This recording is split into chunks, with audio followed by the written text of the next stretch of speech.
qannoq chiqmoq, jahondan notamom o'tmak benim, ilm hammoldan noqolishmoq. Demak, sen hayotga keldingmi? Komillikni o'zingga kasb qil. Qaysi kasbni tanlashingdan qat'iy nazar, komillikni huquqchi bo'lasanmi? O'qituvchi bo'lasanmi? Injener bo'lasanmi? Hayotda hamma sohada as bo'lishni o'zingga maqsad qil. Hayotda as odam o'z yo'lini tanlashda demak qiynalmaydi. Bunda birinchi o'rinda bilim. O'qish. Erinmaslik, dangasalikning bo'ynini qirqish hayot yo'li. Hayotda o'zini topolmaysan. Birinchi prezidentimiz Islom Abdulaziz aziz odamlardan so'raydi qadrin. Fursat g'animatdir, shoh satrlar bilan bezamoqchidir. Umrimiz chiroyli bo'lish uchun har fursatga g'animat darajasida qarashimiz kerak. Hayot yo'limizni tanlashda fursatga g'animat darajasida.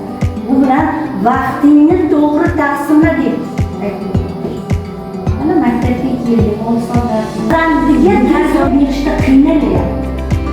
Men hayotiy saboqlardan sizlarga dars berishim kerak-da. Nega qiynalyapti? Chunki o'sha qiynalayotgan ota-onalar o'zlari bilimga salohiyatga ega emas. O'sha o'tish davriga kelgan ota-onalar, o'sha sovet tizimidan o'sha mustaqillik tizimiga o'tish paytidagi ota-onalarga bu paytda o'qishga uncha e'tibor berilmasdi.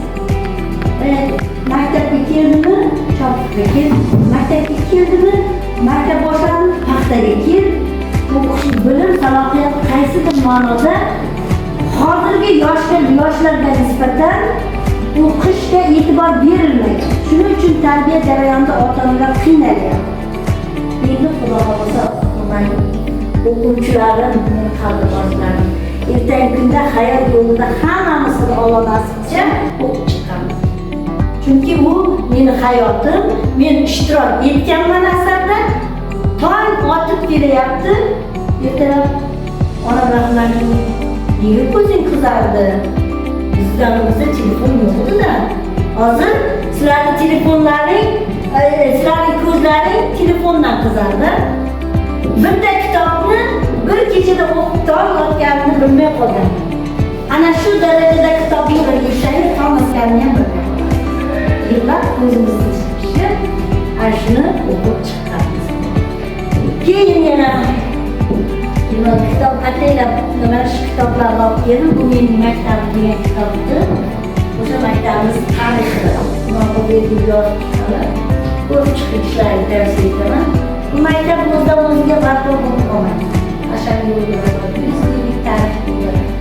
Bu maktabda kimlar yetishib chiqdi? Qanday kadrlar yetishib chiqdi? Bizda ota-bobolarimiz qanday sharoitda o'qidi-yu, biz qanday sharoitda o'qiyapmiz? O'zim o'qigan paytda aytib beraman. 30 yil bo'ldi.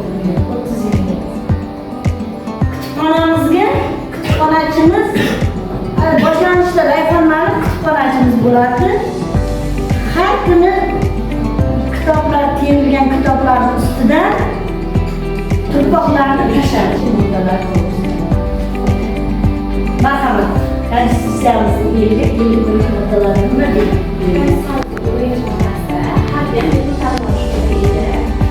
Birinchi moddasi esa oliy ma'lumot berish. Prezident shu o'qigan boshlangach oliy ma'lumot beradi insonlarga. Ikkinchi moddasi esa o'quvchilarni quvvatlash, o'qitishga e'tibor ko'rsatish. Juda yaxshi, to'g'ri. Mana uchalarini ham bir degan yo'q. Birinchisi davlat ta'lim va majburiy ta'lim. Olyapsizlarmi yo pul to'lab o'qiyapsiz? Keyin majburiy ta'lim, oliy ta'limda oliy ma'lumot olish egasizlar, mana o'qiyapsiz, olasan. Ikkinchi moddasiga to'xtalib o'tmoqchiman. O'qituvchini sha'ni, qadr-qimmati Konstitutsiyamizda belgilab qo'yildi.